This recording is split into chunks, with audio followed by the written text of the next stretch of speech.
Good morning, everybody. It's Saturday. Sorry I'm 8 minutes late, but, you know.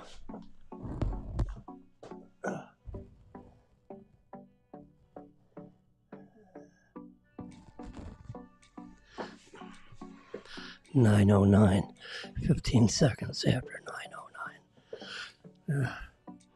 I don't know, one thing led to the next, and here I am just a few minutes late. So sorry. This is a Simulcast. This is a Simulcast. Simultaneous broadcasting on all three major, I believe major. There are a few additions which, if I could figure out how to include them,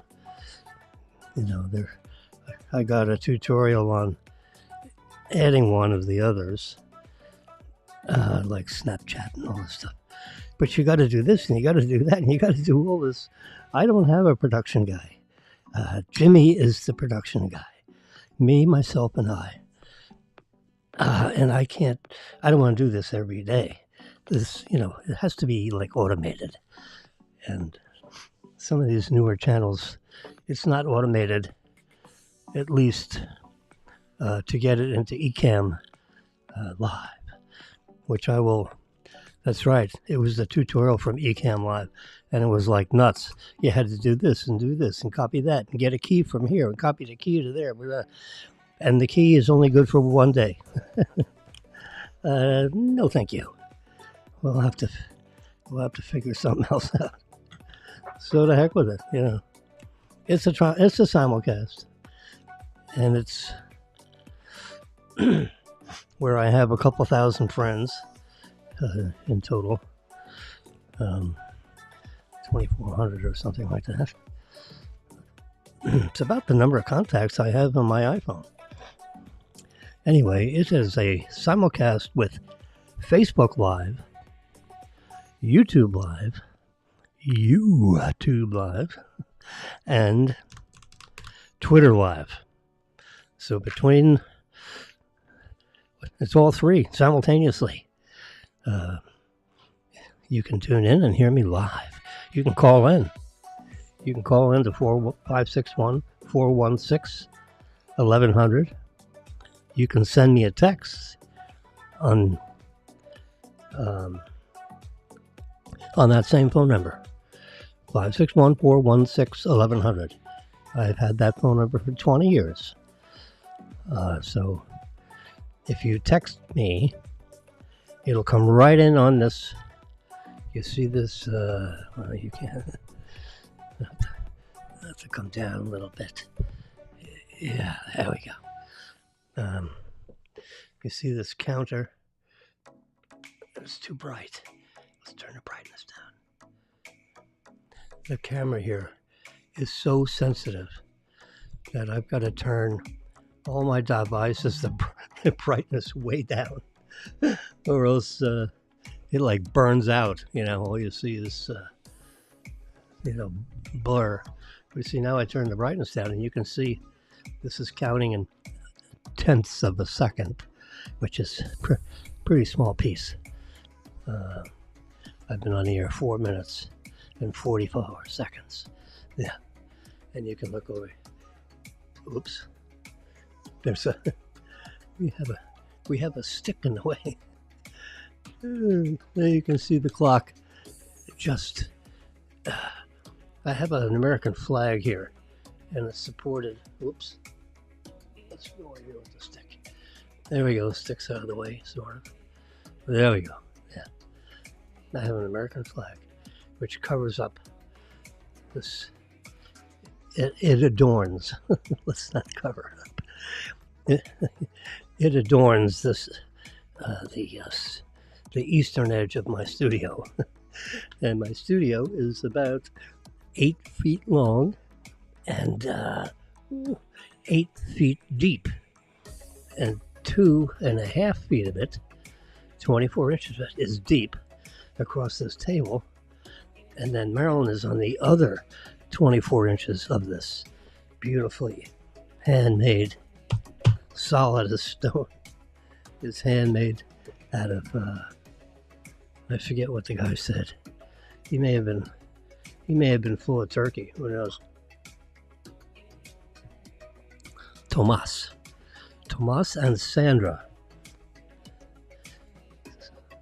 Yeah, there were two people that owned this warehouse store in the front, warehouse in the back, where they're cutting up the wood and making the tabletops. I mean, out of this real dense South American pine, a high dense South American pine. Now, I believed him. It's real hard pine from Peru or something, yeah, wherever they have real dense South American pine. And they made this desk, and it's all chiseled out, and the design is kind of like an Aztec design. We have our living room chairs are made out of that. They're big, heavy chairs, wide chairs, almost big enough where two people could sit in the chair, or a single 400-pounder, either way. And I got two of them, and then we got a big 54-inch, 2-foot high cocktail table, and then a big L-shaped couch, reasonably big. The couch is like 6 feet one way and 6 feet this way. So it's like a big L-shaped, and the two big chairs are over there, and they're all facing an 85-inch television, which is unbelievable. Samsung television, 4K native resolution, which is really nice. When you watch a high definition golf match, I mean, you can see the name on the golf balls. I mean, it's like you have your window is open to the golf match, and your living room is like, the owner's box. I mean, or a tennis match, or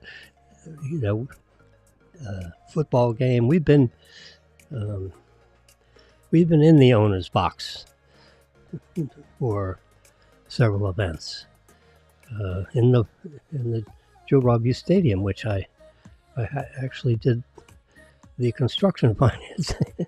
I mean, it kind of like dates me, but I was the line officer, the lowest peg on the totem pole, if you will.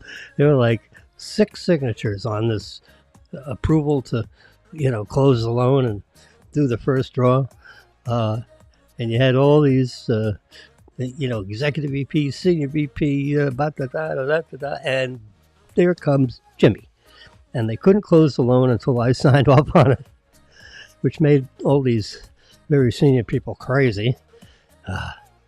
Well, we're just, we're installing our guy in Tampa, and he has to sign off on this because it's a $150 million deal. And X number of years ago, a $150 million deal was a big deal. Anything over $60 million, we required, the blessings from the priest, the chief cardinal in Dade County, with Southeast Bank. Anyway, it was a board of directors thing. It required a movement of the board, a bowel movement of the CFO. Oh, God. Anyway, the lowest level officer was Jimmy, and I was in charge of the Region 2. And because the guarantor lived in Region 2, but the credit was in Region 1, I had to sign off on it. It was something like that. one of the guarantors, or Robbie, had a residence here, and not here, Hillsborough County, Tampa. I loved Tampa.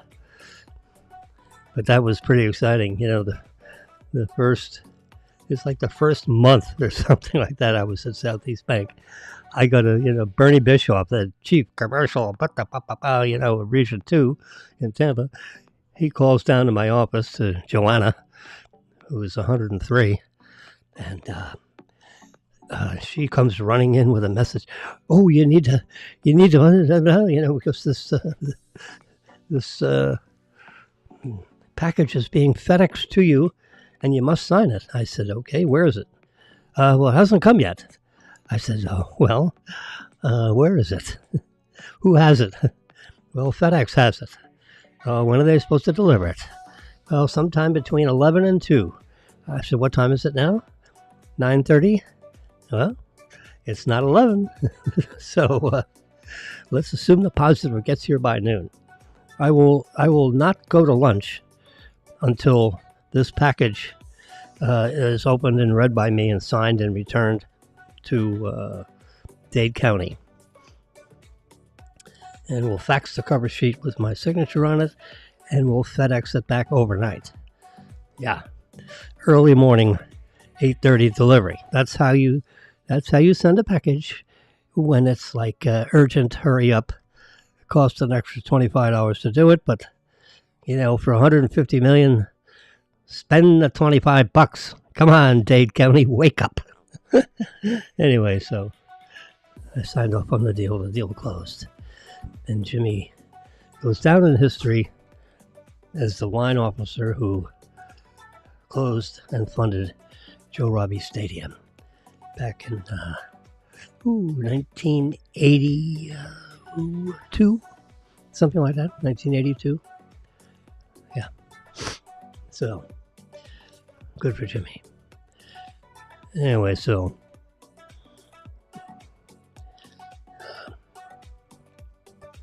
I signed off on that deal when I was 12 years old. Do the math. No, just kidding. All right. So, the Elon Musk whispered in Joe Rogan's ear that he may buy MSNBC. Apparently, NBC is getting ready to sell MSNBC. And look at this guy. He's got like Scotch tape on his glasses. I don't know what the glasses are doing. Are they stage glasses? Is that a piece of bubble gum? Is it a bandage? Does he have an astigmatism? I don't see any magnification, with the side of his head. You can usually tell if there's it doesn't look like a magnification for his right eye. And his left eye isn't bigger or smaller than his right eye. So they're not reading glasses. There could be some kind of minor astigmatism, or they could just be fake. It's got a little schmutzel on the side there, which is usually reserved for billionaires. I'm kidding. Anyway, he had a 3-hour interview with Brogan, and somehow or other he whispered something about maybe buying MSNBC because it was going to be available. And he's a busy guy. Yeah, I think I'll buy this. I think I'll buy that. He's diversifying. He's a very interesting character.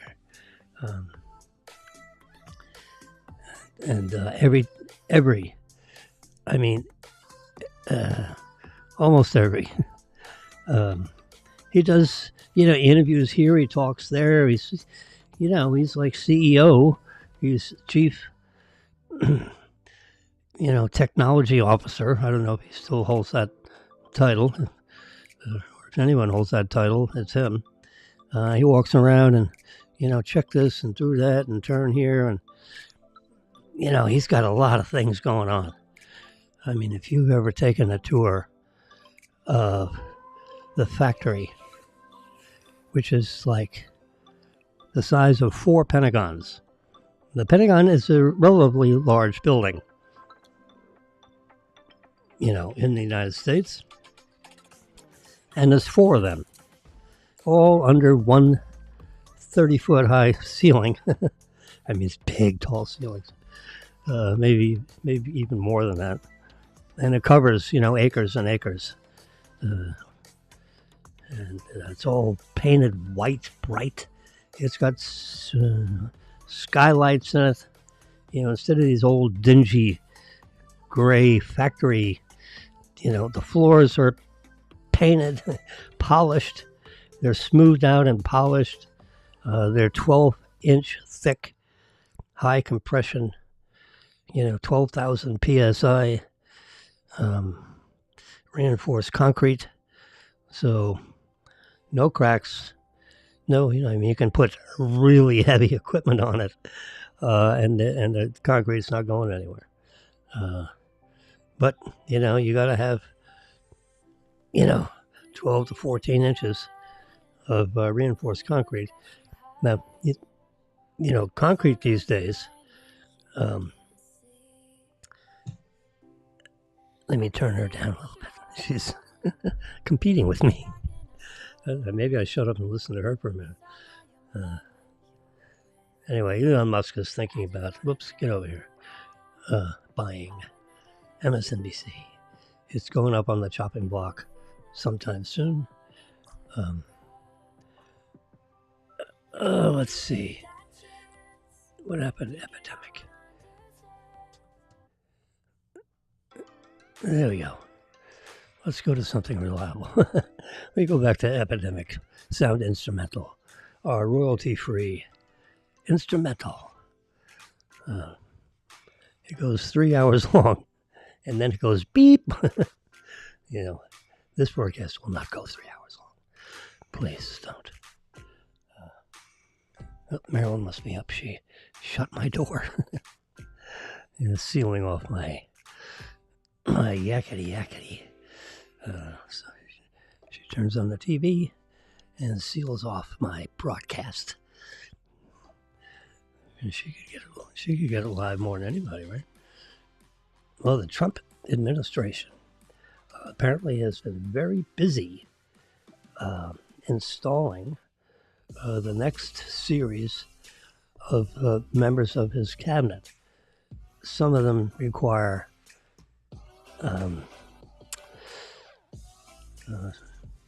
senatorial confirmation, and some of them don't. But let's get rid of this. There we go.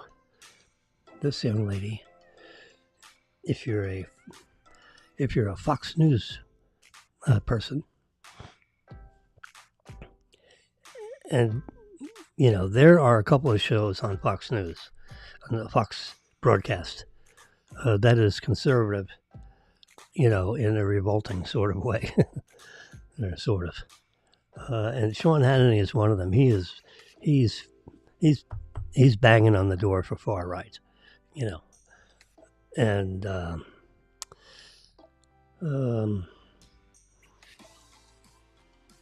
there are another show or two that leans right. But pretty much they're, I'm a fair-minded person, I'm told. And, they're fair and balanced. They'll have, liberal people on there. They'll have conservative people on there.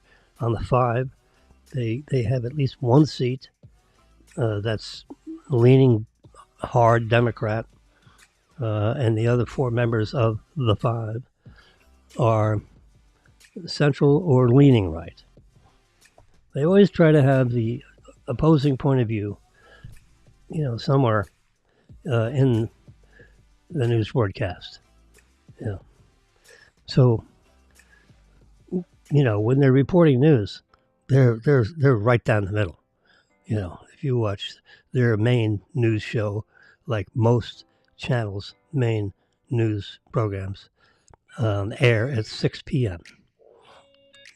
5 to 6 or 6 to 7. That time slot is the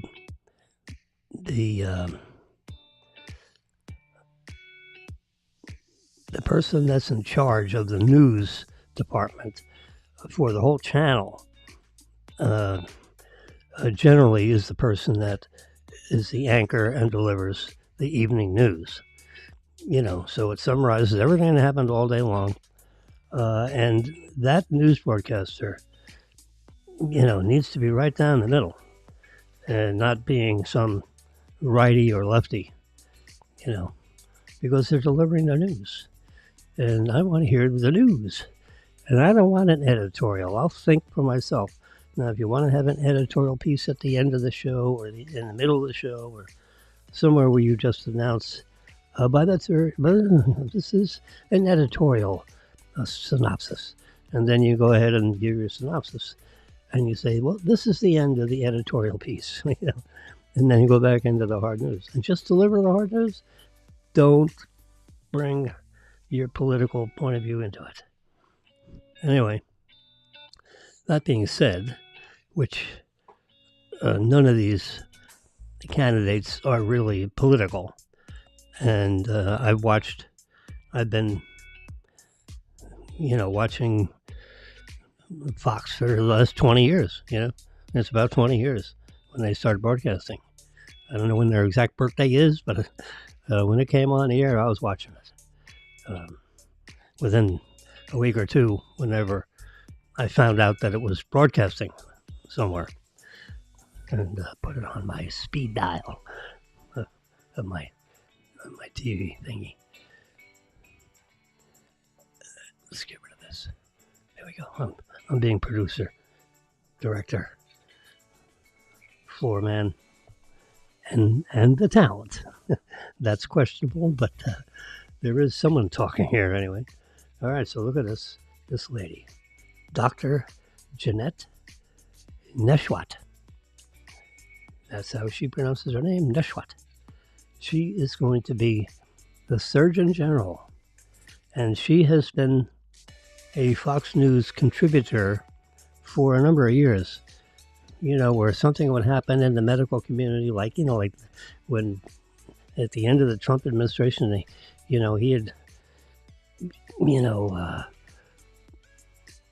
shook the dice, rolled the dice, so to speak, to get some kind of a vaccination that could be used by the American public to prevent, or not prevent, but to ameliorate, to mitigate the effects of the virus, COVID-19. And no one knew, this came out of China. Trump likes to call it the China virus. I don't blame him, because it was leaked either on purpose or accidentally right outside, the main facility in China, in the suburb of Beijing. Go see if you want to, put the pin on the map. You probably can't find a position on the map for this 4-story building where they were doing all kinds of investigation, experimentation with viruses, which is not a good thing to do, because if they leak, and viruses, they can float around in the air, and COVID is a floater, and it comes in your body through your eyes, your mouth, or your nose, because of that virus is really, really small. I mean, it's microscopic small, and if it is hanging on to a piece of dust, a fine particle of dust, that is almost invisible to the eye. Well, let me tell you, a virus is 100 times less visible, than the smallest piece of dust that your eye can see. And if you breathe it in your nose, and it attaches to the soft, tender, wet,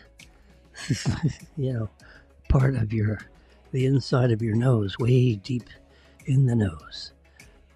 Then it enters your body and it starts to multiply and divide, and all of a sudden you got COVID-19 and you're sick and you're coughing and you have mucus everywhere and it's a mess. It turns out it's a killer of seniors. It's not a killer of babies. Babies don't even get it. So you go through the entire,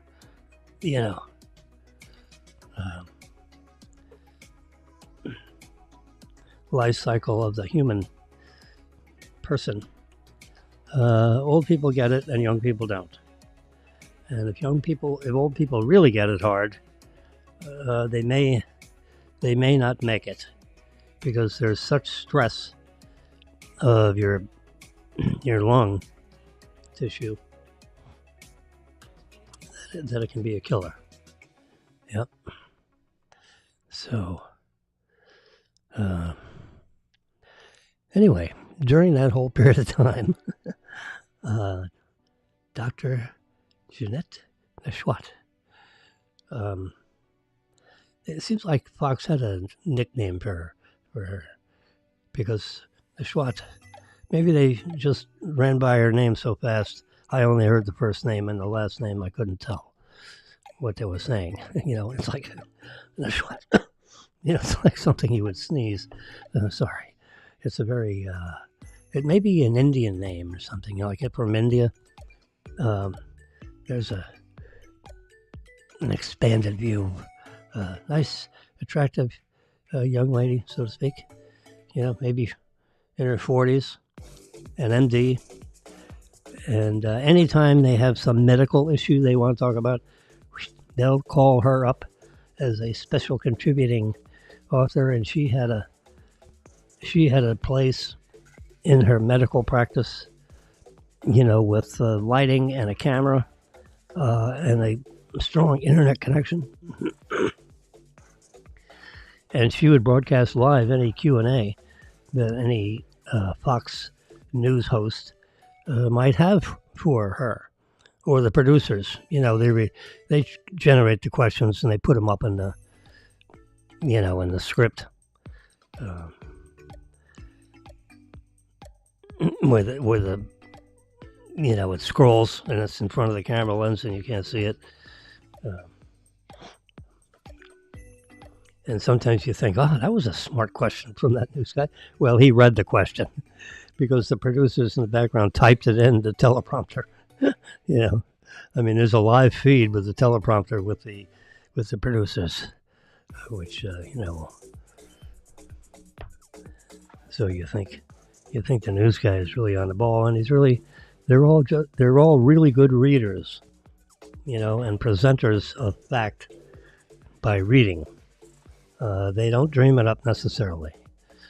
They can. They can be spontaneous and all that. But anyway, Jeanette Neshwat, has I'm sure a little studio situation. A little less, probably a few less devices than what I. But I have a soundboard here.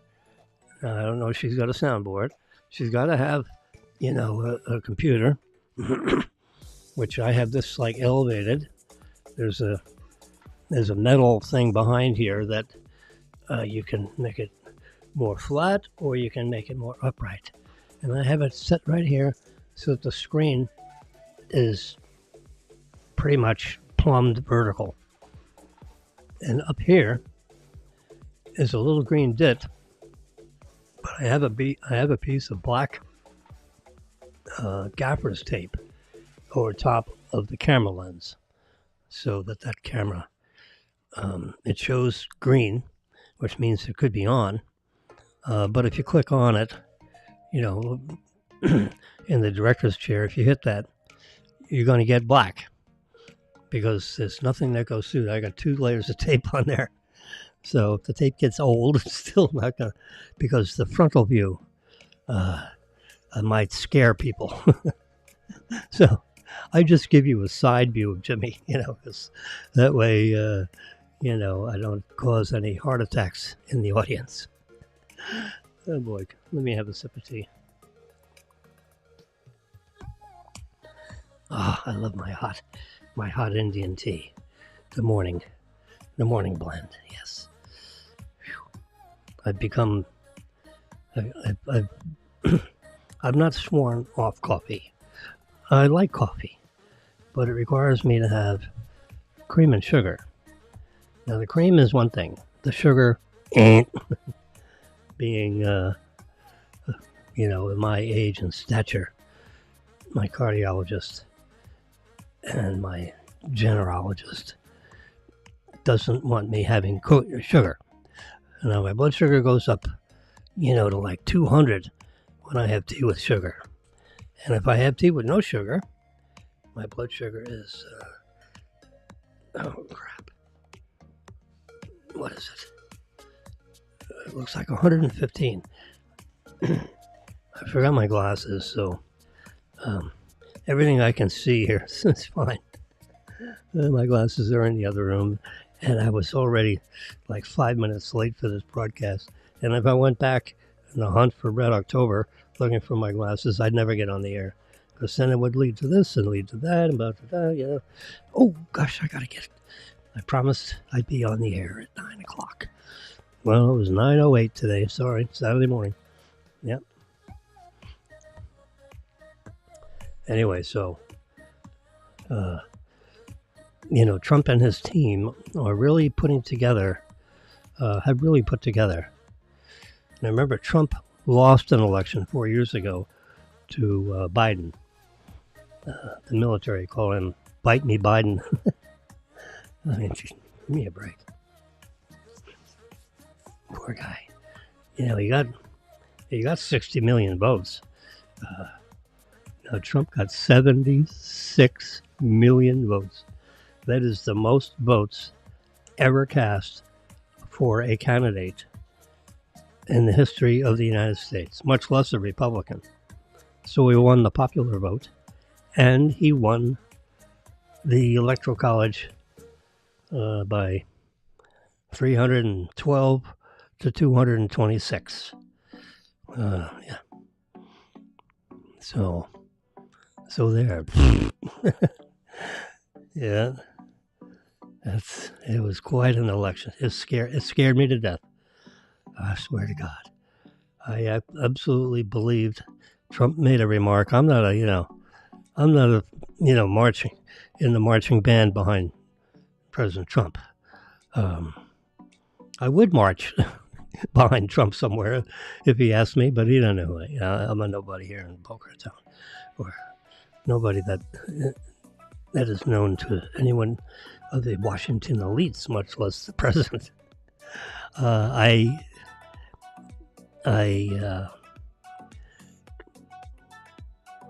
admire his, I knew of him more because I grew up, in Jamaica, Queens.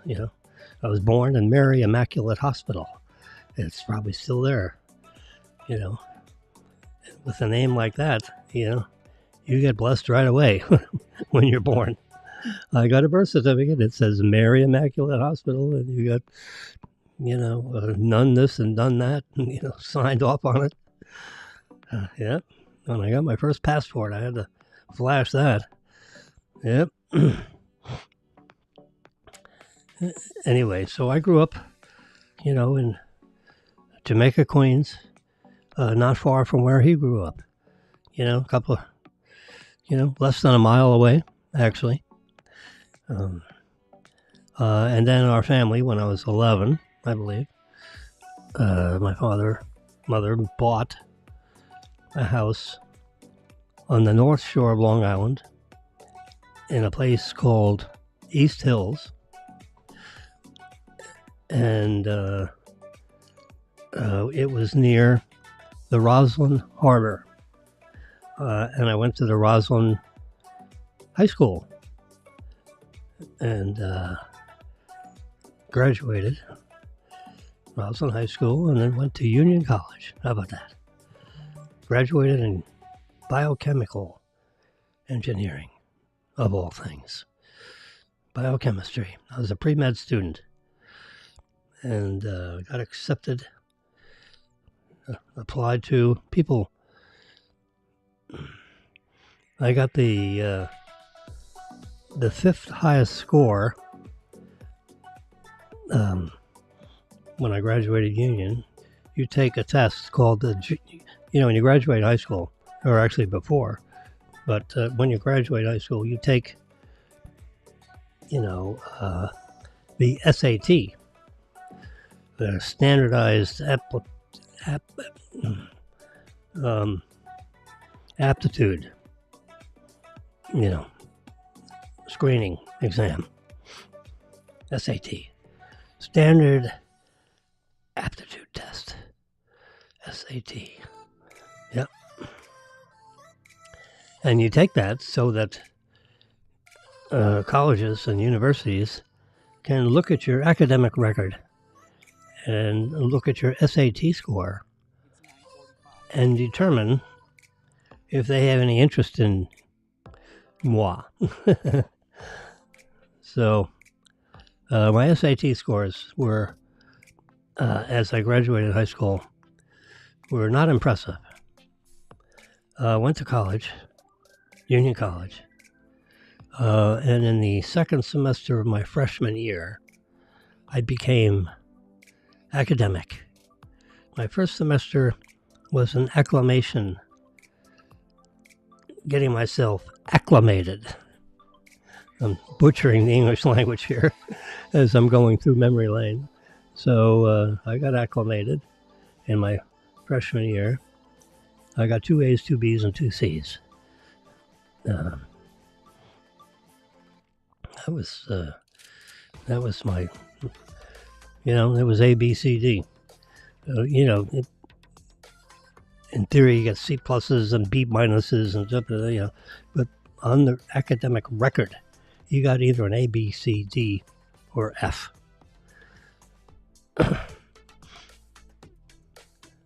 So in the second semester of my freshman year, it was like a blood vein that was clogged, became unclogged into my cranium, and the brain started working better. I mean, I don't have any other explanation for this, but I became extremely academic, where I was like, A's everywhere. I mean, I got A's everywhere. The people used to call me the curve wrecker. Some teachers graded on the curve, where if you had 50 students in a class, you could only have 5% to get the A's. So that means you could only have 3 or 4 people getting A's. Let's say 10%. To keep it simple, stupid. So if you got 50, let's say you got 100 in the class, 100 people in this big auditorium classy situation, 100 students, and you're down in the pit below on the stage giving a class. Anyway, so if you have 100 students in the class and they're grading on a curve, the bell-shaped curve, so it slides down this way and tails off that way. So only 10% could have the A's, so that's 10 students. Well, only 15% could have the B's. Well, that's 15 students. All right, so the C, that's 50% of the class. So that would be, 50 students. And then the D's, you'd have 15%, and then the F's, you'd have 10% or less. Add it all up, it's 100%, I think. Yeah. If you go 10, 15, 50, 15, 10, that adds up to 100, if I do that quick. Well, if you only have so many students that are going to get A's, and Jimmy walks in the classroom, and there goes one of the A's. So now there's and of course, if you have only 25 students in a higher level class, like cryptogamic botany. I wanted to take that class like crazy. No, it's microbiology. Oh my God. Textbook by Weber, White, and Manning. How about that for a little recall? Weber, White, and Manning. Yeah. It was a heavy duty textbook. You had to memorize everything. But it was a 371 class. Mr. Wilson, you're only a freshman, and you're asking, I was either second semester freshman or first semester sophomore, one or the other. Since it's a 371 class, I'm getting the idea it was first semester sophomore, because it has a 1. Odd numbers are usually first semester classes, and even numbers are second semester classes. 101, 201, 301, 371, 403, whatever. Odd numbers, second semester. Even numbers, first semester. And the first number, 1, 2, 3, 4, is, primarily freshmen, sophomores, juniors, seniors.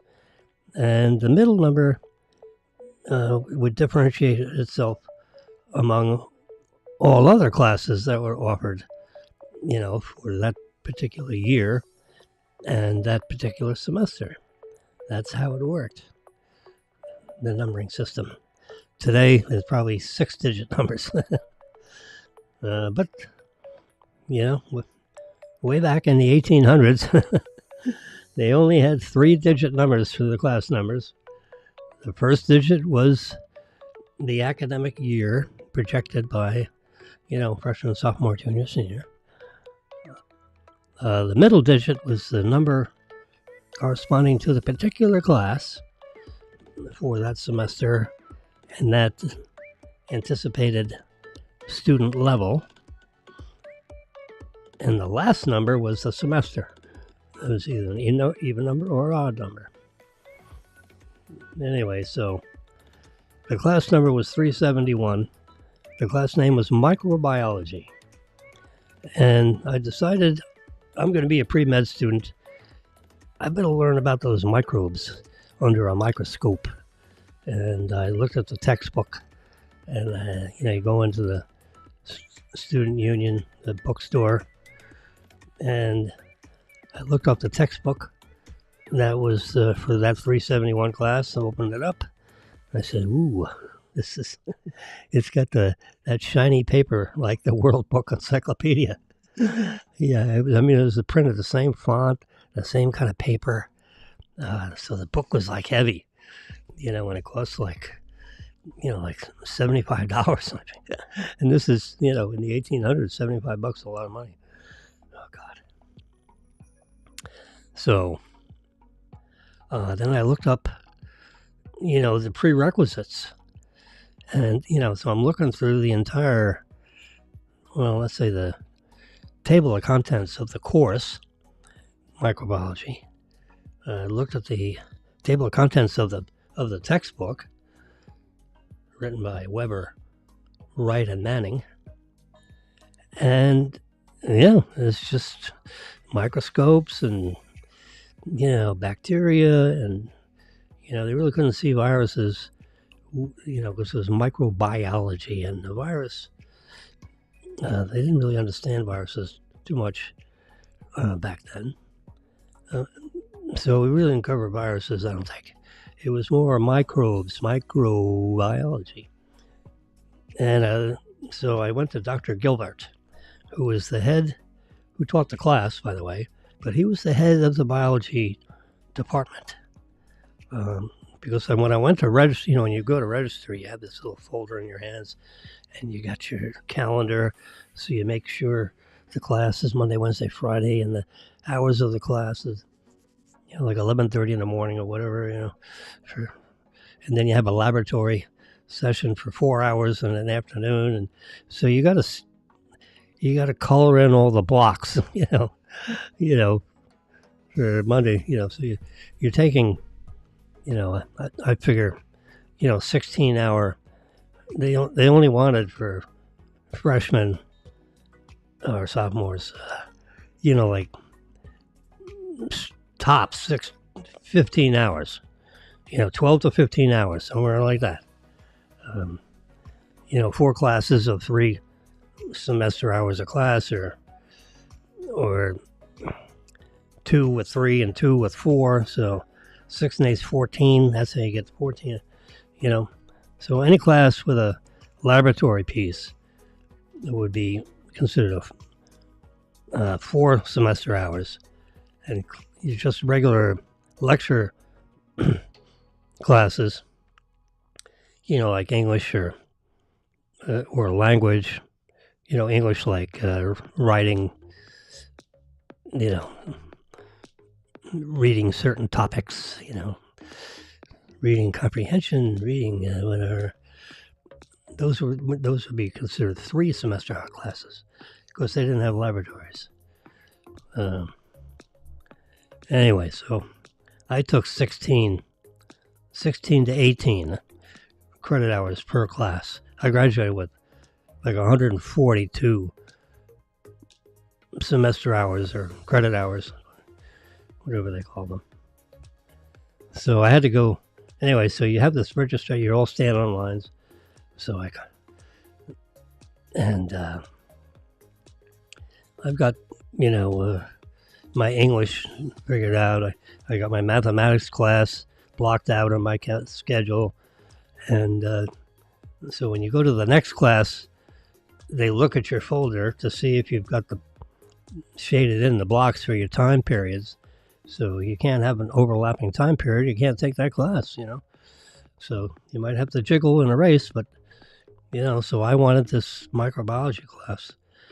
And it was a 371, so I pulled the 371 IBM card out of the, I think they could seat just 30 students, because it's set up in a laboratory where everyone's got a microscope, so it's more of a laboratory classroom rather than a classroom, a studio classroom thing where you got 50, 100, 150, 200 students in this big auditorium kind of thing, and you sit in one of those things and listen to the professor orating on whatever topic he's orating about.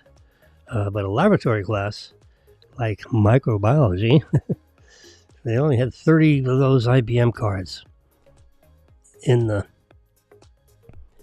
in the jacket that was, on the poster that had this picture of a, attractive lady looking through a microscope, And on there was, it said microbiology 371, Dr. Gilbert, I forget his first name. I'm going to say Robert Gilbert, if I had to guess. Yeah, I think so. And then there was like a pocket that you have on your shirt, but there's a pocket with like 30 cards, IBM cards, with all his course information punched in these IBM cards. So you'd slip out that card. The presumption is when there are no more cards in the sleeve, the class is full. That's an easy way to do that. Nothing digital. It's strictly, yeah. No cards, no ticky, no laundry. So I went around, picked up all the cards of all the classes I want to take. I went around like a jackrabbit, pulling cards out all over the place. So I make sure I had a full schedule, and none of them overlapped, and none of my classes sold out, so to speak. So I went to the 3rd class or 4th class on my list, and it was microbiology under Dr. Gilbert. And the professor from the senior staff person from for the Dr. Gilbert's class looked at me and then looked down at my package and then looked at me and then looked down at my package again. I said, "Hi there." I guess might as well introduce myself. And she looked at me and said, "You're this is a second semester class. You have to be a junior, freshman, sophomore, junior, senior. You have to be a junior to take this class, and you're not a junior. You're a second semester freshman." I said, "Yes, ma'am, but I want to take microbiology under Dr. Gilbert. And it's 371 and, it's 67 degrees outside. So, well, you're going to have to get special permission slip from Dr. Gilbert himself. So you're going to have to meet with him after hours." And I said, "Okay, I'd be delighted to meet Dr. Gilbert." I said, "But please take my student card." See, so I'd have like 5 or 6 student cards with my information on it, IBM cards, and I'd give it to them. I said, "Well, would you please take my student card? And I've taken, your microbiology card, and I got it in my package here. Let's just assume he's going to say yes so that I don't get closed out of the class. Would that be okay? And I will meet with him today. When's the next time he'll be somewhere near this booth?" They had booths. It was like set up in the gymnasium. Everybody had a booth. Each class had a booth, and there'd be one person sitting behind the desk, the folding table, or 2.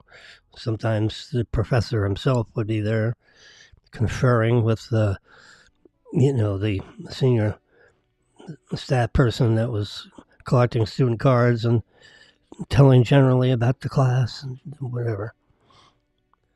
A couple of textbooks laying on the thing, and you could buy the textbook, right from the Dr. Gilbert's desk, or you could go to the bookstore. Either way, price is the same. And so she agreed to take my student card, and she agreed to let me retain the card representing the class. And I said, "Well, when will Dr. Gilbert be back here?" Well, he should be back here around 4, somewhere between 4 and 4:30. And I said, "How about after 4 and 4:30? Where would he be?" He'd probably be up in the microbiology laboratory on the 3rd floor of the main classroom building. I said, okay. That's very good. So I'll try to be back here at like 4:15. And if I miss him, or he's not here, or I get way late or delayed, I'll go, at 4:45 up on the 3rd floor and find that classroom that he would be in. And his office is, behind the classroom, accessed through the classroom. Yeah. All right. So that was that. So then I had to meet with Dr. Gilbert. I met with Dr. Gilbert. He looks at me, he looks down. He looks at me, he looks down. It's like a disease they have. They look at your papers and they look at you. And they focus in on your eyes. And they look down at your paperwork. Then they look up at you again. They go, "Oh my God, what is going on here?" So he said, "It appears that you're a second semester freshman." I kind of remember this is a freshman story, but I'm remembering the wrong classroom number, or maybe that last digit does not indicate first or second semester. It was a 371 class. I clearly remember that. And it was microbiology, and it was Dr. Gilbert. And I think I was second semester freshman when I got this harebrained idea of being a pre-med student. But I wanted to take a couple of the significant biology classes so that I'd get the feel of this biology business. And I was already taking serious chemistry classes, because I was kind of like, I guess, graduating in chemistry. I really didn't have a reason. You know, it's not like I wanted to work for Dow Chemical. I don't know why the hell I majored in chemistry, actually. It came easy to me. How ridiculous is that? So I figured, all right, I'll major in this. Well, that didn't seem to be a very good career plan. So I figured, well, let's try medicine. And there's all kinds of things you can do in medicine. You can be in radiology, you can be biochemistry, you can be, a practicing doctor in all kinds of places in your body, feet, wrists, hands, eyes, brain, thoracic, heart. There's a lot of colors in the rainbow. So I met with Dr. Gilbert, getting on with this story. It's taking forever. And he said, well, Mr. Wilson, you haven't taken basic biology, you haven't taken this biology, there's like 4 classes in biology that you haven't taken. Your whole freshman and sophomore year, there's 4 classes. It's 12 or 16 hours of semester hours of classes in biology you haven't taken yet. And it's kind of like a prerequisite for this class. And I said, well, I understand it's a prerequisite from the standpoint of, being a third-year student as opposed to a freshman, because it's a 371 class. I said, but there is no... I looked through the entire table of contents of the textbook.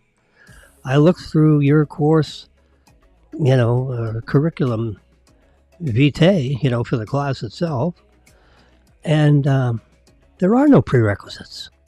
It doesn't say you have to take this, you don't have a certain number of classes by name or by subject matter, and when I looked through the table of contents of the microbiology, I didn't see where having, comparative vertebrate anatomy, of cats and dogs that has anything to do with microbiology, because it's microbes. And basic biology, that doesn't fit. If I go through all 4 classes that one might think would be prerequisites for this class, they barely even discuss a microscope. And the microbiology class doesn't touch on any of these prior classes, even by reference. So, other than being an incompetent student, not old enough or mature enough, I really want to take this class. I'm highly motivated, and I would be honored if you would accept me into the class. And, he looked at me and said, well, he'd be honored. He didn't say that. No, but it touched a bone, I think. And he said, well, this kid wants to take the class. He's motivated, so what the hell? All right. He said, Mr. Wilson, okay, I'll approve that. So he goes, signs my card. The card that you submit to the downstairs in the gymnasium, under the following condition. If you don't pass the first, semi-semester test, there are 4 classes. 1, 2, 3, and a final. There's 3 tests and a final.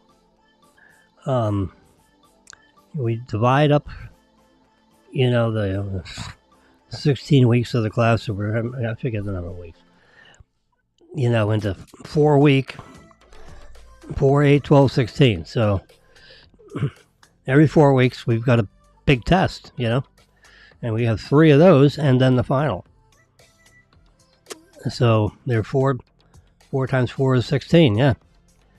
He said if you don't pass the first test, you agree to drop out, and you will not get your tuition returned. That'll be sacrificed. So the $290, I think it was that, something like that. The $294 that you are paying for this class if you don't pass the first test, I'm sorry to say I can't return because you have to drop out of the class 2 weeks into the class, not 4 weeks. And I don't have a 2-week test. I just have a 4-week test. We just have 3 tests and the final. Every 4 weeks we have a class. And in order for you to take the first quarterly test, you got to be here a month, not 2 weeks. I said, okay, I'll do it. Dr. Gilbert, I will pass the first quarterly test. I can't make promises because I haven't taken any classes from Dr. Gilbert, from you. So let's see how we do. But I promise you, I will be focused, pardon the expression, on your class. You focus the microscope, you get it. All right. So anyway, this is really weird. I got to tell this story since I took all this time describing how I got in the class. It's a long time ago. So now I took the first test. It was 12. I remember. It was 11 by 14 pages of a test. I kid you not. It was stapled. It was like a freaking booklet of legal size paper. And you had to handwrite all your answers. And, you had, 4 or 6 questions that had paragraph answers you had to answer in writing. I figured, oh, crap. But I studied this stuff. I knew it big time. I knew it. But when I paged, the first thing you do, I was told, I learned, a few things I did learn in high school, is when you get a test, you look at it generally and you page through all 14 pages, whatever, has 12 pages, 14 inches long, 8.5 inches wide, legal paper. Mimeograph. Remember mimeograph? It had that smell, that alcohol smell to it. Methanol is what they used to deliver the dye, the blue, the dark purple impressions that it would make on the paper. Mimeograph. They didn't have Xeroxes yet. Xerox, I don't know. Xerox was a company then, but they didn't come up with a copy machine that was, available to Union College. So anyway, I took the test, and it was a fair test. I knew exactly, I thought I knew exactly the answers to the questions and wrote out, paragraphs of answers and this. Oh my God, what a terrible test! It had fill in the blank, it had multiple choice, and it had the last was writing these answers. Crap, those are so subjective. You could get slaughtered, and it represented like 25% of the test was these written answers. These paragraphs you had to, it had a little question, and then you had, this 4 inches of space to handwrite, and of course I'm left-handed. So my handwriting was terrible. So I had more difficulty trying to handwrite so it was legible. I should have been a doctor for sure, because no one can read my writing. And that seems to be a prerequisite for a doctor. Anyway, so I did the test. And there were like 24 students in this class. And all the students wore these white smocks, like doctors. Of course, I didn't have one. So I'm like in street clothes, nice pants and a golf shirt on the top. Maybe a button-down collar shirt, maybe something like that. No tie, no jacket, no white smock, goes down past your knees, those white things, almost Dr. Jim, up on the top, embroidered in your, anyway, no. But you could get those in the bookstore, Union College, then you put a pin on there with your name tag. Well, I didn't have a name tag, and I didn't have a Union College embroidered, laboratory jacket, I think is what they called it. Yeah, no. I figured I'm not buying this until I pass this class. If I pass this class, maybe I'll get one of those. I couldn't do it. I just, it's another $110. Heck with that. So I was like the only civilian in the class. So now the next class, which is took the test on I don't know, what is Monday, Wednesday, Friday, whatever. But the next week he graded all the tests within a week. So now in the beginning of the class, he's got this stack of the 24 tests, and he writes the number on the top, and he circles the number, and then he puts A plus, A minus, B plus, whatever. So he has this stack of tests, and then he holds them, and he looks at the test, and he finds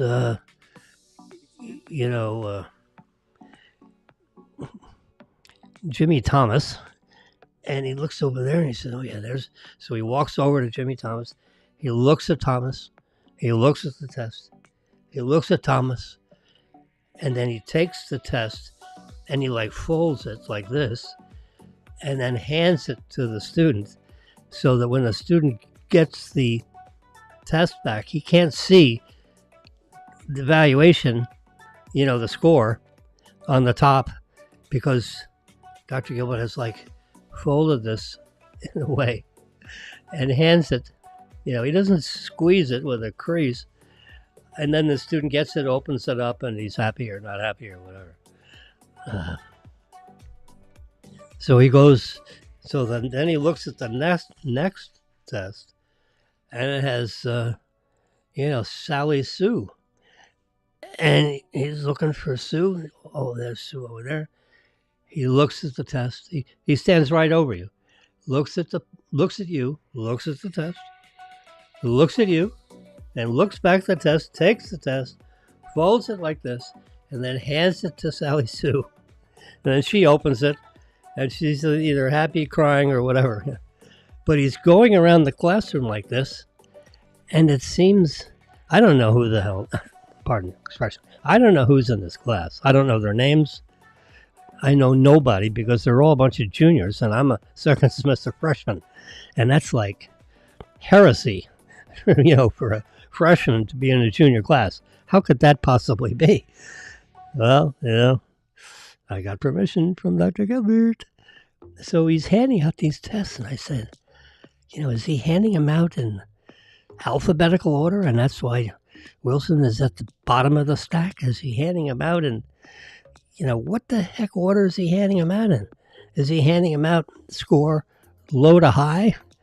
Is he handing them out high to low? And I figured, oh crap, now he's handed out half the tests. And if he's handing them out in order of, how well you did on it, I'd be maybe I didn't pass. If it's alphabetical, well, I'm Wilson, so there's no indication of score with alphabetical. Well, it's not alphabetical because Ziegler just got his back. That's, I think, the name of that guy, because he's sitting next to me. And then Dr. Gilbert would do the same thing. You look up, look down, look up, look down. What the heck is So then, everybody has got their test back. And I get, oh crap, I hope it's not high to low, because that would mean I got the lowest score in the class, which, we don't want to do that. I have to pass this stupid first test. So he looks at the test. He looks at me. He looks back at the test. He looks at me. And he takes the thing and he folds it up like he did all the rest. And he holds it up in the air. And he says, this young man got the highest score in the class. You guys better shape up, And he gives me my test. I go, oh, crap. Now I'm embarrassed to death, because I got the highest score in the test, the first test. If I don't pass it, I'm out of here. I got the highest. That was truly an unforgettable experience. And here it is, some 50 years later. I'm rounding up to the nearest decade. Because I'm not giving up my age. Anyway, so that was an unforgettable experience. I remember where I was sitting in the class too. I was sitting in the very right-hand corner, way in the back. On the right side. From the student perspective. I was on the very left side, the teacher looking at me. And I figured, if I got the highest test score in the class, maybe I should go get one of those embroidered jackets so I kind of fit into this crowd. Nah, hell with it. I'm a civilian. Heck with it. I'm just going to stick with my my red and white checkered shirts, red and white blue checkered shirts, white shirts. I was very traditional dressing, that... Anyway, so I did well in that class, obviously. And then they then they have all 24 student names on there with a list. Your name and the test score on the left, your name to the right of the test score. And right in the middle of this page was 24 names and test scores pinned on the outside of the door of the classroom.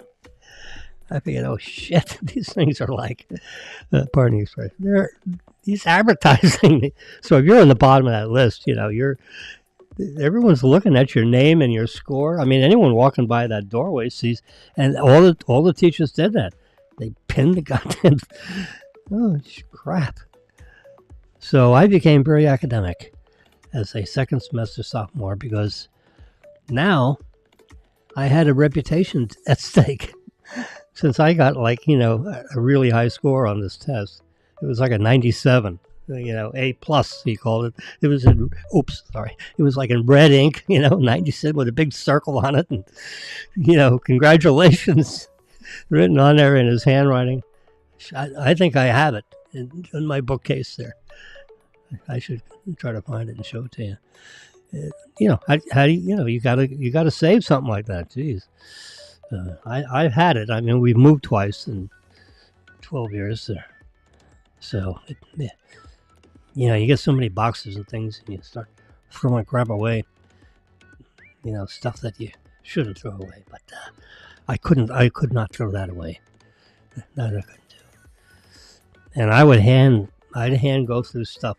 When you throw out.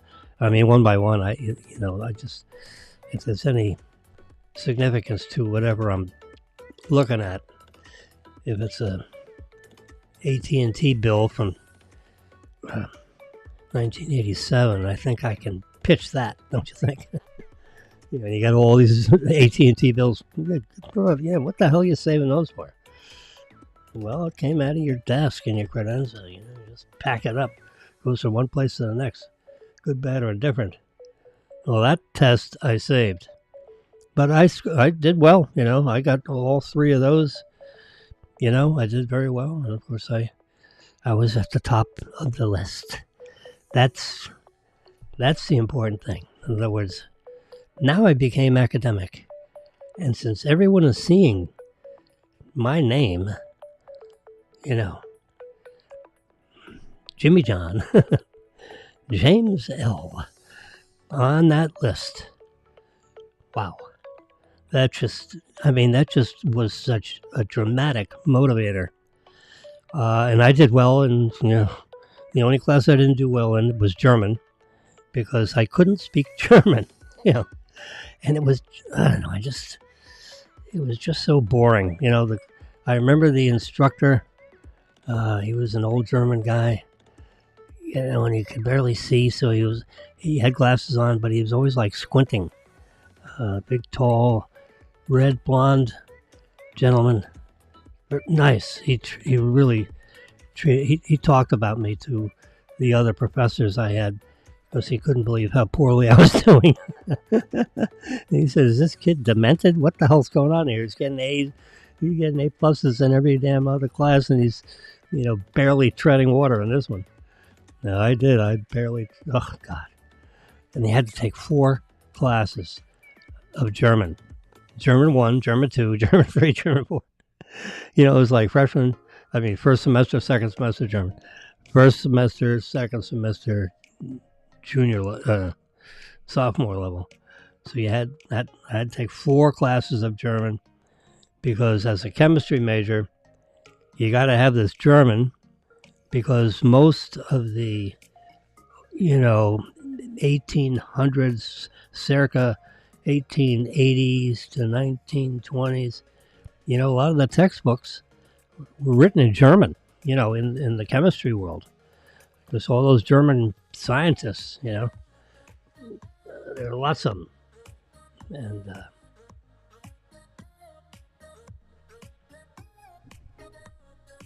so as a prerequisite for the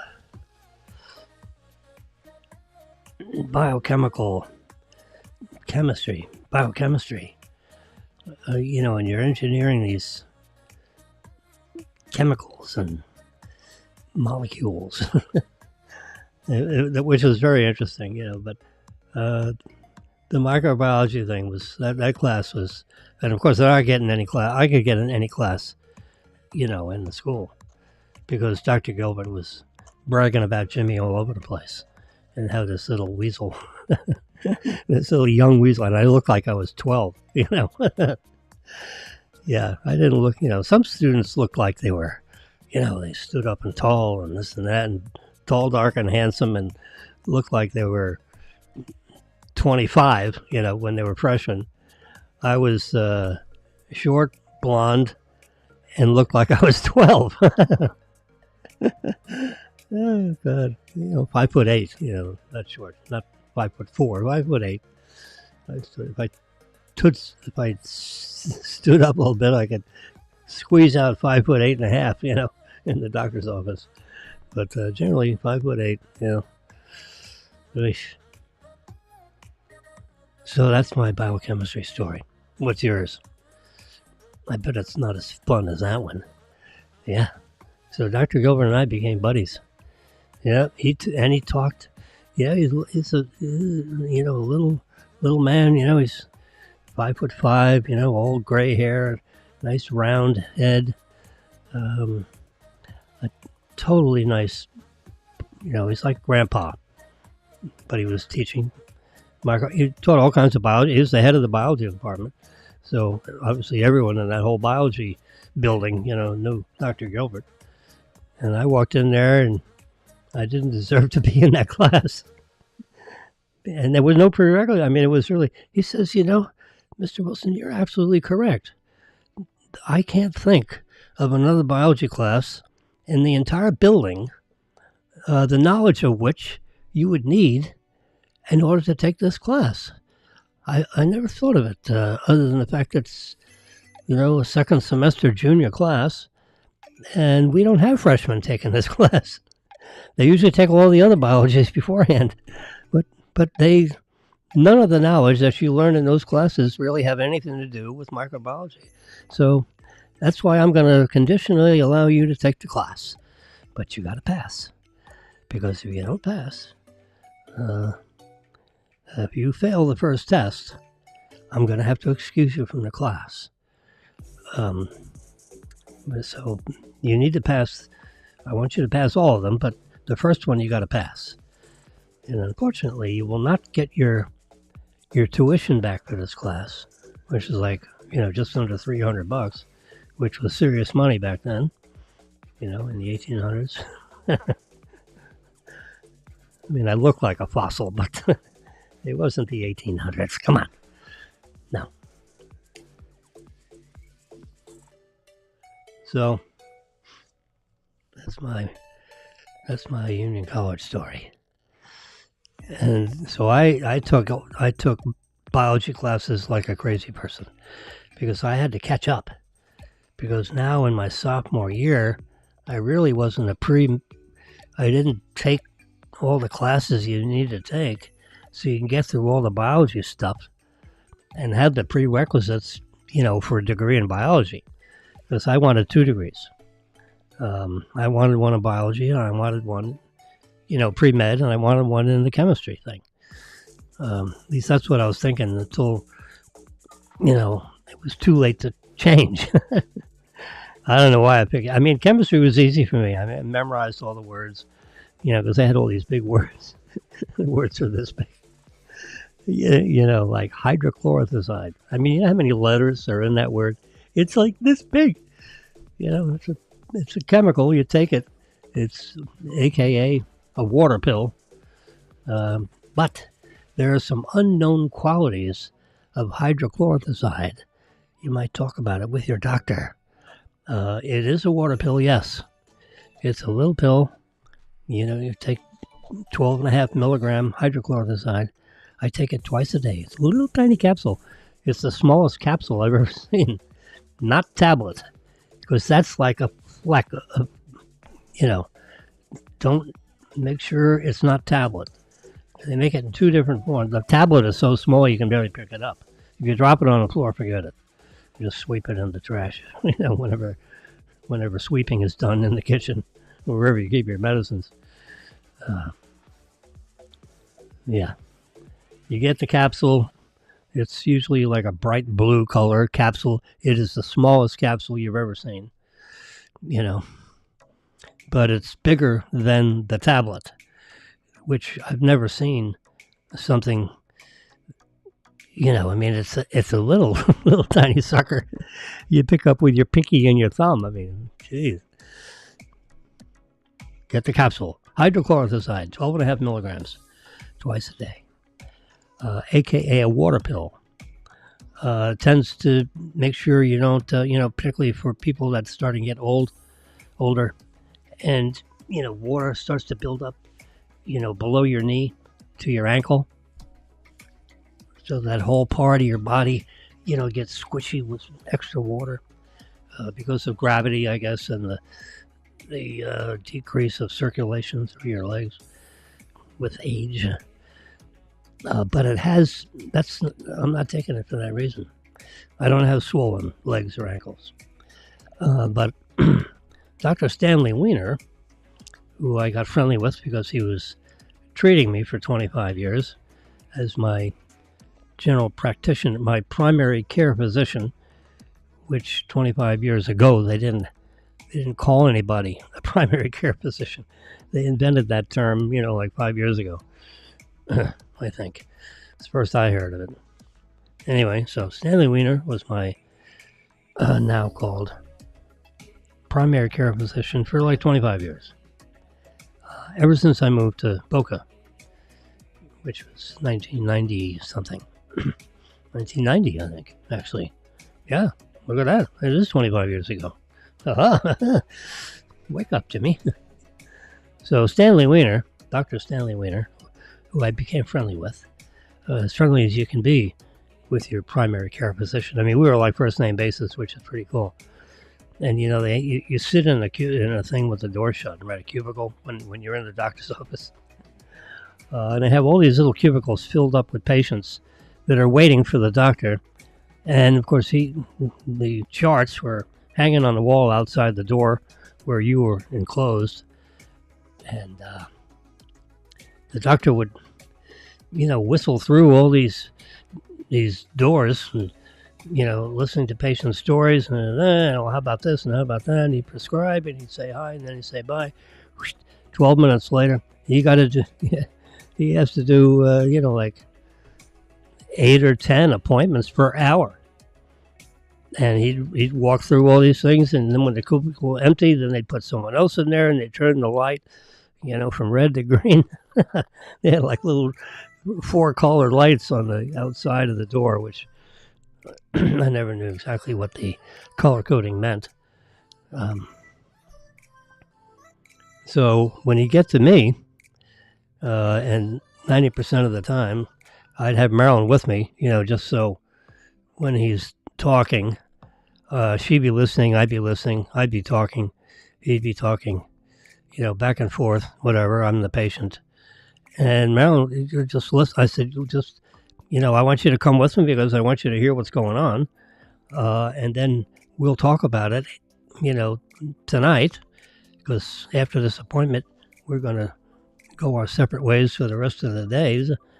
And So she'd pick up something that I missed because I'm thinking before I'm talking, and not necessarily, it's hard to listen when when you're talking, and I was I am what would be considered an active listener. I'm not a passive listener. I like to be engaged in the conversation, even when sometimes I'm not supposed to. So I have challenged. I have a challenge where to listen and be quiet. And when it's your turn to talk, then you talk, but not beforehand. And let the other person finish. If he has to take a breath between sentences, that doesn't mean he's done. It means he's breathing. So anyway, so that's why Marilyn was there, and she'd hear things that I didn't catch because I was concentrating too much in questioning, a dialogue for the last thing that Dr. Weiner said. Anyway, Dr. Weiner whispered to me, not really whispered, but he said, there are, he called them, he said, they're magical. This pill is a magical pill because it has a marvelous effect on your cardiovascular, your heart, your rhythm, all that kind of business. And they don't understand why. They've studied the chemical, and of course the cardiologists have studied the heart like crazy, and they actually cannot figure out why people that take hydrochlorothiazide have better cardiac outcomes, either in the production of blood flow or, the rhythm, all that business. So he said, I would take hydrochlorothiazide as a vitamin because you don't have, we'll call it a supplementary vitamin. I'm going to prescribe it for you, and write it up just like any other prescription because it requires a prescription for you to have it, take it. So I've been taking it for, like 12 years. I take it twice a day. Yep. I got a whole bottle of it right in easy view. So I don't, I have a pill dispensing machine because we each have 8 or 9 or 10 prescription drugs and supplements between the two of us. So I got a pill machine, a hero machine for her, and a hero machine for it's called Hero, Hero. It's a marvelous thing. You should look into it. So if you take, like a handful of things, maybe only half of them are prescription, but, you add baby aspirin to it. Everyone's got to take a baby aspirin. That's like, 82 milligrams of acetylsalicylic acid. How about that? That's a nice long word. Acetylsalicylic acid. That is the chemical name for what we call an aspirin. I don't, Bayer aspirin, right? Remember Bayer aspirin? Yeah. Well, they invented the aspirin. It's acetylsalicylic acid. It's so old, it's off copyright. So that's why you can buy 1 million of them for, $15. You can buy, supply of 300 of them for $15 now. It used to be 10. Now it's 15. So I take one, and Marilyn takes one every day, just as my former father-in-law said, take them like a vitamin. Every day, take 82 milligram dose of aspirin. Today it's called a baby aspirin. Not because it's for babies. It's a little tiny aspirin. The normal adult dosage for aspirin is 300, I believe it's 325 milligrams of acetylsalicylic acid. Acetylsalicylic just rolls off the tongue once Acetylsalicylic acid. Yeah, that's it. Aspirin rolls off the tongue easier. Yep. So take one of those every day. So anyway, I had to graduate with a. So I graduated with a, I got a BS and a BA degree in chemistry and biology. So I had a combined degree, double major, 142 semester hours, I think, because by the time I got so thick into the chemistry, I had to hurry up and catch up and take a whole bunch of biology. So I'd qualify to take the MCAT. What's that? That's the Medical College Admission Test. Yeah. So after when you graduate, the last, kids today are studying, when they're a sophomore to take the SAT, when they're a sophomore in high school, and they're practice testing and running around, when they're sophomores. Back in my day, you took the SAT, the beginning of the second semester of your senior year. And before that, you never saw anything of it. Prior tests and all that, they weren't really published in a book store somewhere 50 years ago. But that changed, because the SAT became so, you have so many high schools with so many different academic, outcomes, that the SAT was like, the central core of your academic ability. Because there are high schools all over the place in this huge country of ours. East Coast, West Coast, Middle, Midwest, Southern, the Texas. You have all these different cultures, so to speak. And there they are. There are 4 or 5 different cultures in this country. But if you take the SAT, it all comes down to a central academic abilities comprehension test, not a knowledge test. It's a test of your academic capability, as opposed to a knowledge test where states and capitals name them. Anyway, in college level, you have, after you finish college, the second semester of your senior year, you're taking a whole bunch of, you take the GRE. What's that? The Graduate Record Exam. Yeah, that's, I don't know if they have something now like that, because I graduated college a while ago. But when we graduated, or before we graduated, sometime during that senior year, maybe it was the beginning of the second semester senior year, like in, January, something like that. You take the GRE, the Graduate Record Exam, and then you took one in your, and you named your specialty, which was probably, like chemistry, biology, whatever your major was.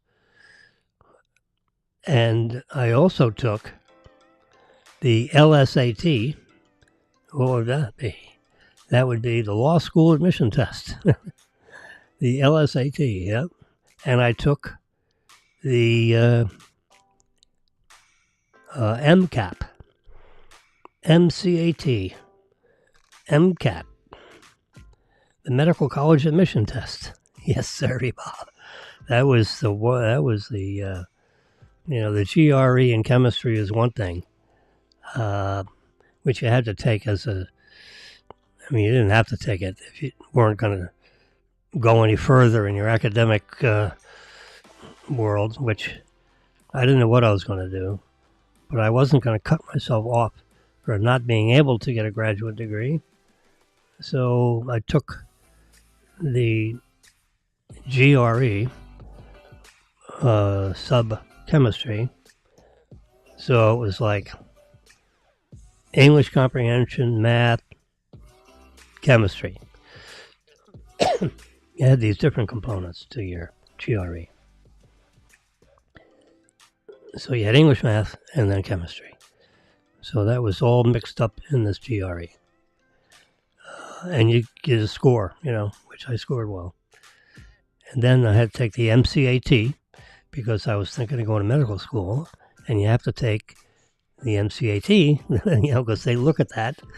Because you got all these colleges, universities giving students knowledge, right? They're cramming knowledge in your head. And the presumption is with the practice of doing all that, you become smarter than you were when you got there. Knowledge-wise, you're smarter. The question is, are you capable of solving problems more when you're a graduate student as opposed to a high school student?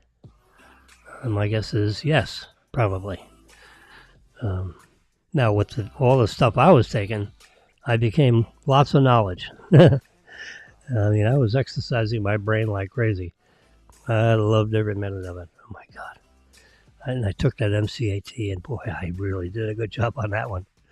I got the fifth highest score in the state. And they gave me a couple of scholarships in medical schools. Wow. That was fun. Yep. Until my girlfriend, I had a girlfriend in my sophomore, senior year of college. Yeah, Ricky. Her name was Ricky. Rikki. How about that? That's a pretty jazzy name for a little Jewish girl in Long Island, New York. Yep. I wonder if she's listening. Yep. Ricky W. We were like engaged, can you believe it? And she said, Jimmy, my father was a doctor. I don't know who he is.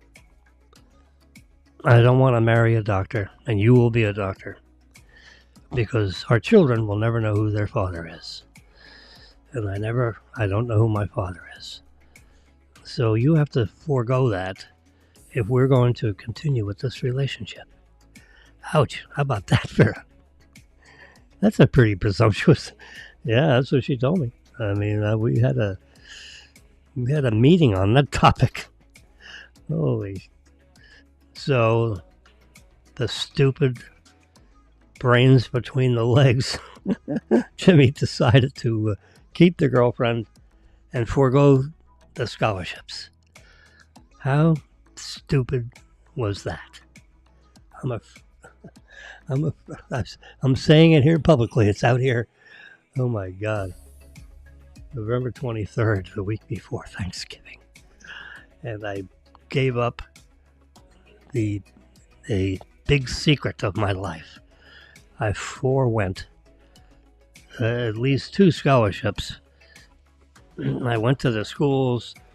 I met all the senior people in the medical thing, in the medical school. Oh, boy. I actually picked one of them, to go to that. I want to go to that one. And it was in the center of the country, in the University of Louisville Medical School. It was it was right there in the middle of the whole southern area, and there wasn't much like it. I mean, it was, they had all the leading, medical minds, so to speak, in the whole South. It was right there, in Louisville, Kentucky, where all the horses are. Yeah, and damn it. Whew. I sat in there and listened to lectures and, was interviewed by a whole bunch of different, teaching doctors. Anyway, that was fun. Anyway, I didn't do that. So, after that relationship, and then a year later, she dumped me. Oh God, you silly, stupid idiot. Anyway, I I forwent my scholarships. Or forwent, the whole medical school bit. Forget the fact that it was paid for. But it's expensive. So the fact that I got the scholarship was really super. But I didn't take advantage of it. That was one of my first stupid decisions of a series of stupid decisions. When it comes to some of these big ones, I always go the wrong way in that fork in the road. Not always. I bumped into Marilyn. That was a good move, right? 44 years ago. Marilyn is still hanging around with Jimmy. God. Oh, I remember how that relationship started, but that'll take another hour somewhere else. That's a nice story there, too. And it is a fun story to tell. There is a story there. Yeah, well, I'll have to leave you hanging on that because it's 10:49 a.m. and Marilyn is probably, I think she shut my door so my big mouth wouldn't echo through this whole 1,550 square feet we're living in Royal Palm Plaza, 8 stories above Chops.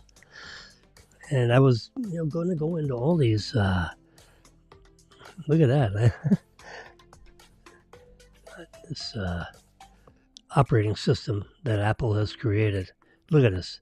All I do have to touch her, and it completely screens out, makes a mask of this person, and I can go to other, I can go to other apps and send without the background. Or I can do it again. Watch. See where it says copy? So I can hit copy, and then I can leave this app and go into this app.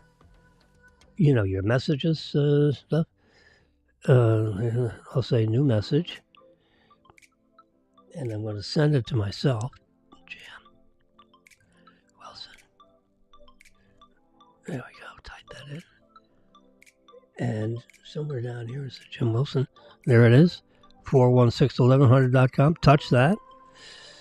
It automatically copies the get rid of this. So now hit send. Boom.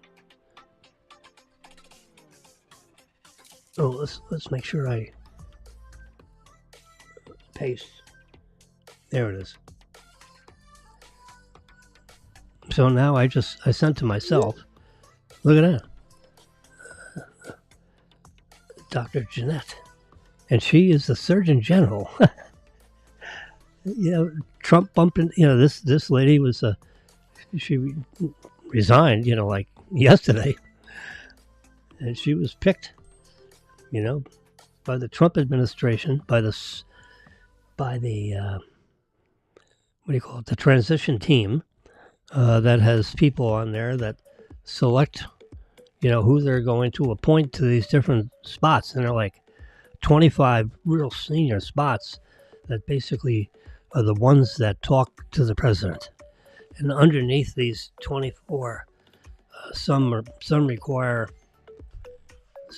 Senate confirmation, and half of them don't.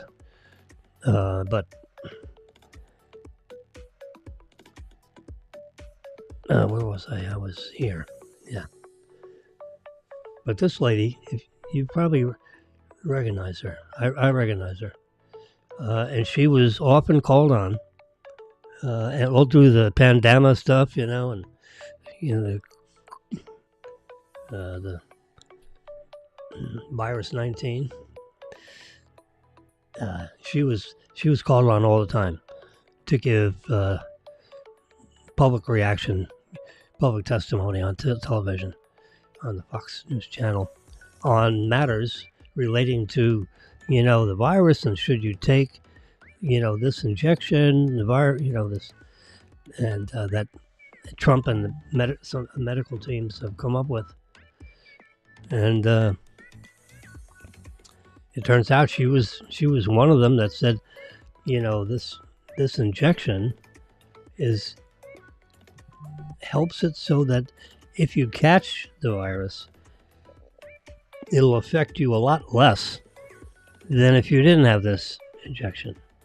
So it doesn't prevent the infection. It prevents you from being hospitalized. In other words, if you're going to catch it, you're going to catch it, but it's not going to throw you in the hospital and stress out the hospital system. It'll be like a common cold, times 2 instead of the common cold times 50. Where you have to go to the hospital and then get a respirator and all this high-tech treatment, which there's not many. There are not many hospital beds in the typical hospital that can handle, what the pandemic was throwing into the hospital system. It was just totally out, overloading them, and they didn't have the talent or the space to handle, 100 patients with 100 respirators. They didn't have 100 respirators. Yeah, it's interesting. So she was called on a lot, but particularly during that period, yeah. So she's picked for Surgeon General. I mean, yesterday they picked a whole bunch. Dr. Dave Weldon, a former Florida congressman, will serve as the director of the CDC, the Centers for Disease Control. That's him right there talking. All these positions, you have to know how to talk, to a building full of people. And all these people, a lot of them, you have pictures of them talking. He's not talking about something somewhere. But that was the picture they could quickly come up with when they threw out the press release. So, hats off to the transition team. It's really quite a impressive team. It includes a number of the Trump family members because he wants to make sure, that everyone is loyal to the president. Loyalty is number one, and number two, you have to have a demonstrated command of the subject material that you're being placed in charge of. That'd be a nice thing, right? Marquet, a Johns Hopkins surgeon and author who argued against the pandemic lockdowns. He's going to lead the U.S. Food and Drug Administration. He's going to be in charge of the FDA. Wow. That's a huge, that requires Senate confirmation. Marquet's job would be to oversee the FDA's $7 billion budget. Now, there's a budget for you. I mean, you're walking into a $7 billion company and you're in charge of it. And the company has to do with all the drugs that can be delivered to the entire medical community with a population audience of 340 million American citizens, overseeing a $3.6 trillion budget of the food, tobacco, and medical products, including 20,000 prescription drugs on the market. So you got a whole pyramid of, you can imagine, of high quality people that has to deal with just what I said, which is, so they got a picture of him. There he is. He's got a mic. That's a lapel microphone that's pinned on him. The wires coming down here. Yeah. So he's a panelist. He's sitting at a student chair, or, a chair in some kind of a setting. And he's talking about whatever the hell he's talking about. And he's a Johns Hopkins University surgeon and author who frequently argued against locking down everybody with this pandemic, pandemonium.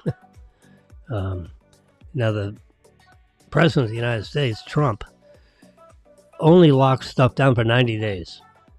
But, the education, the Department of Education, they locked down stuff for years. Trump said, open it up.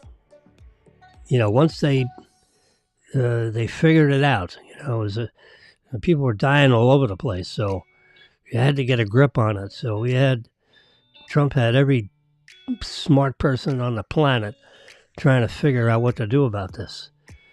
So he immediately shut down, all airplanes coming and going from China, period. That's it. In 48 hours, we're sealing off our borders, our airplanes, our State Department, you name it. We're closing off China until we get a much better handle on what's going on, because this virus came from China, from the area of Beijing. There's a town somewhere in the whole SMSA of Beijing, which I kind of forget, but it's irrelevant to this conversation. Anyway, so Marquet is the person. And here's another one. Here's the fellow that's going to be in charge of HUD. Turner, a former NFL player and Texas lawmaker, served in the White House during the Trump's first term as the executive director of White House Opportunity and Revitalization Council. Helped to lead an unprecedented effort that transformed our country's most distressed communities, Trump said in this announcement. There he is, a picture of him. Looks pretty serious guy, right? And he's big and husky, so if you don't believe him, he'll pound you on the top of your head. Bang, bang, bang, bang. Oh, God. All right, so we're done. I just wanted to name some of these announcements, filling parts of his cabinet. And you're wondering how he can do this so quickly? I'll leave it with her here. Is because he's been thinking about being president for 3.5 years. Took him 6 months to get over the fact he lost to Biden, but he did. And so the one thing he told himself, because he had problems in his first administration, because he took the word from people, and and he had to go through his cabinet, several people in his cabinet. He had to cycle them out before he really got a good person, in the cabinet position. So the first 6 months was turmoil, and because he knew these people just weren't right. Square pegs in round holes. Yeah. Anyway, so he's got some work to do to get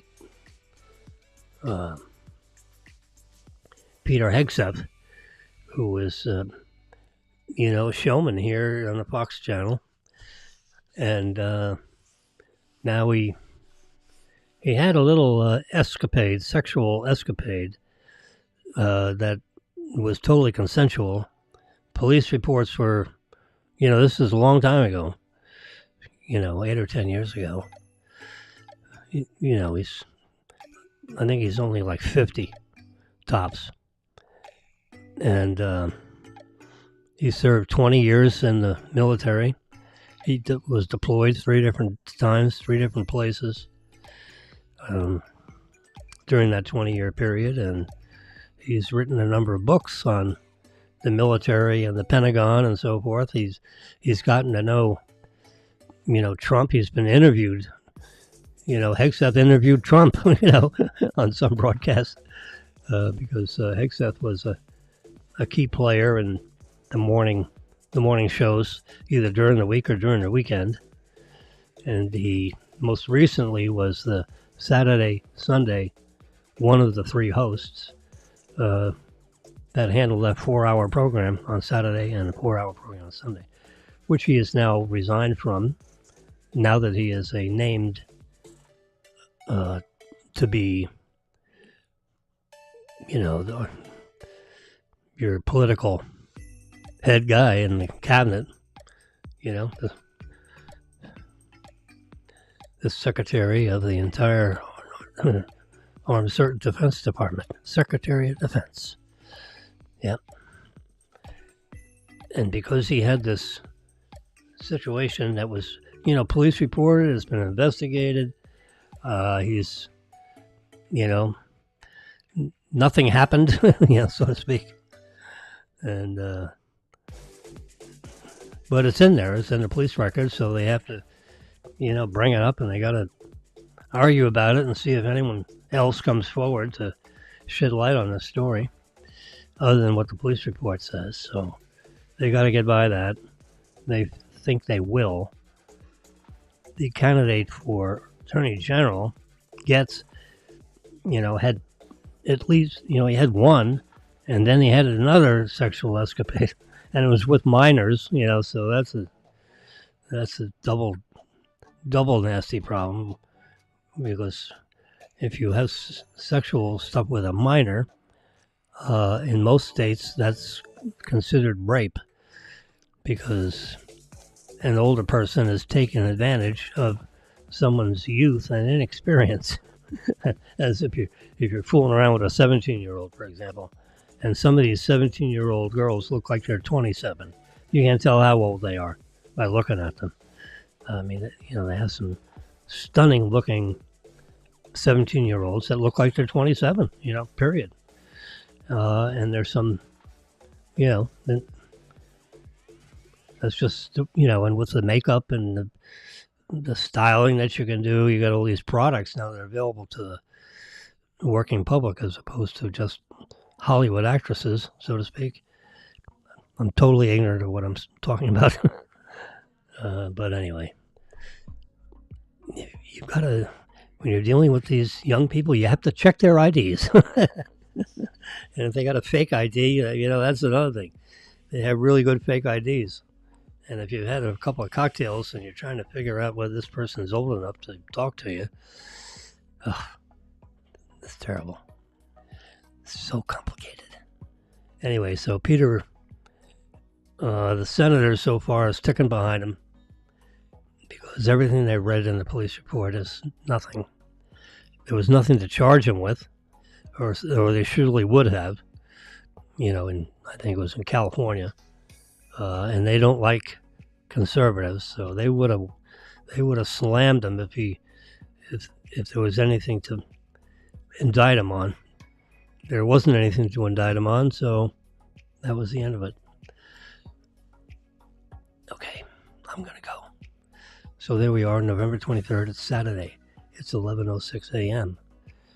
It's still Saturday morning, according to my clock over here. And I've chewed up a whole bunch of it. I chewed up 2 hours of it, an hour and 58 minutes and 50 seconds. I'm going to leave you with, 30 seconds. I always leave a header. I always have a header and a footer. I always have a beginning and an end to these telecasts. And it's giving you part of the academic instrumental, which I'm noted for having as our royalty-free background music. It's really quite nice, and I think I have it at an appropriate level right now. It's right there. Yep. I have a soundboard over here, and I can adjust the levels of these things. Like I can turn off the background music. Like now it's off. So now I'm talking to you directly, but there's no background music. Now I'm going to move up the background music. And isn't it better to be talking and having that? I'm going to say one more thing. I can't shut up. This is a streaming episode. In other words, this broadcast, I am streaming to 3 networks live. Okay, it's a live broadcast right now. Accessible from all over the planet, actually. And it's going to Facebook Live, YouTube Live, and Twitter Live, X Live, all at the same instant. So you're streaming. It's like water going, it's like fluid going through a hose. The bandwidth is I have to have 8 megabits per second worth of bandwidth because that's the diameter of this hose. And it's streaming. And if you want to keep your social network connected, there has to be a continuous stream of something. So my belief, and this is probably nuts, but I'm a simple guy, and I am of the believing that if you're streaming something, you better have the faucet running at all times. And we have to have, I believe I have to have content flowing through that stream, not just, still video. So I have the background sound because if I take a breath, like I just took a breath, there's music in the background. So that there is content flowing through that pipe. That 8 megabit per second pipe of streaming, it's like water going through the hose. So there has to be constant water flowing through the hose. Well, if I take a breath, I've got epidemic to hold me up. And that's one, other than the fact that it's pretty boring to be all by yourself in a studio talking about whatever the heck I'm talking about. And it could be anything. I'm, oh boy. I'm jack of all trades, master at none. You throw out a topic and I can talk about it, generally. And if I can't talk about it, I say, you know what? I don't know anything about that. You want me to guess? I'll give you my guesses. But I always announce it as a guess if I don't know. But if I know what I'm talking about, I can do it. Marilyn will tell you that. I'm going to stop talking, and I want you all to enjoy the rest of your weekend. There is a possibility that I'll be on the air tomorrow morning at 9 also. I try to be, Marilyn tells me that I have to pick a time and stick to it. So 9 is it. I was 8 minutes late today because of technical issues.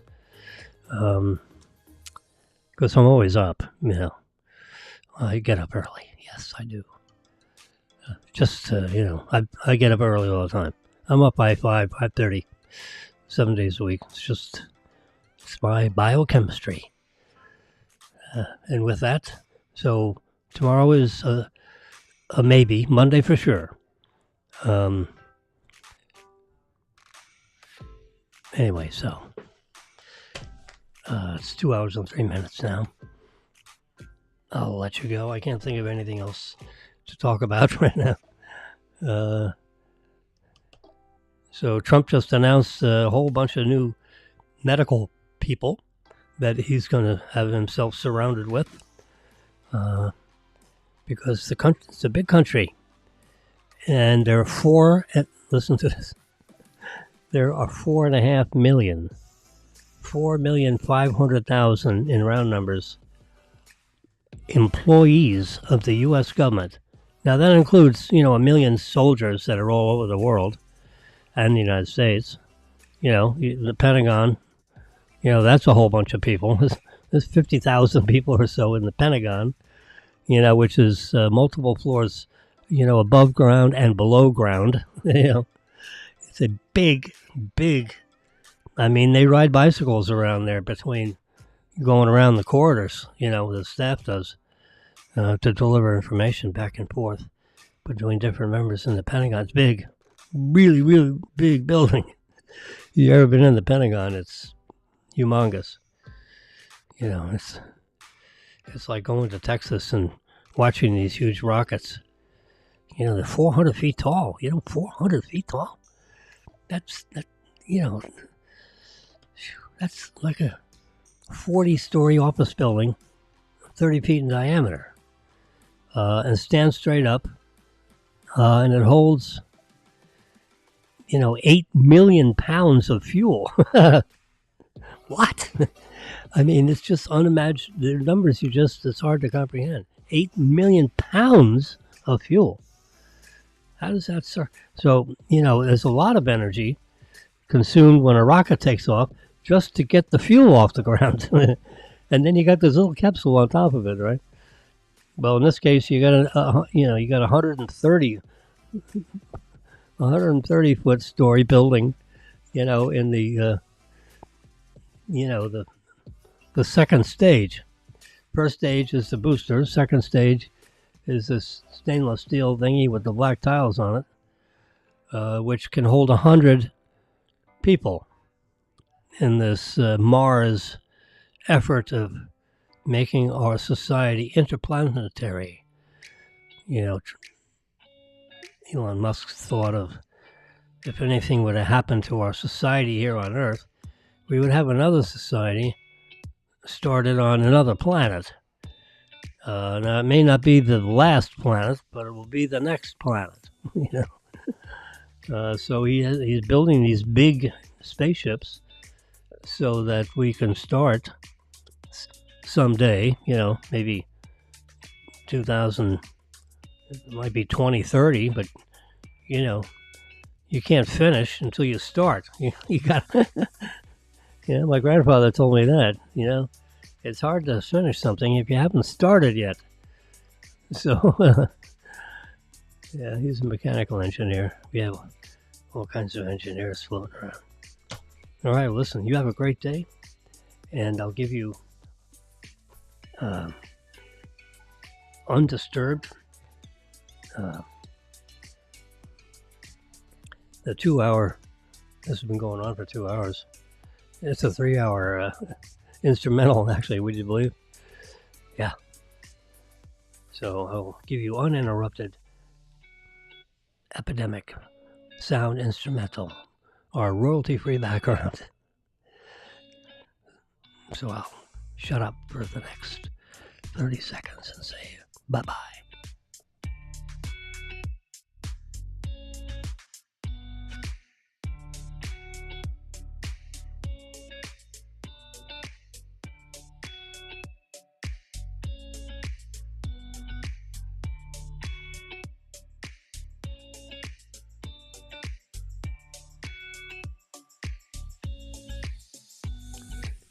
By the way, if you like this epidemic sound instrumental, you can find it. I mean, a lot of Apple and Amazon and everybody that has a million song recipe on there. Now I'm playing this on YouTube Music. I found it there, and I have a commercial account with YouTube, because this broadcast is being broadcasted on YouTube Live, and you have to be a commercial client in order to be able to do that. And YouTube Music has this instrumental, epidemic sound instrumental music without copyright. That's what it's called. Found it on YouTube. Bye-bye.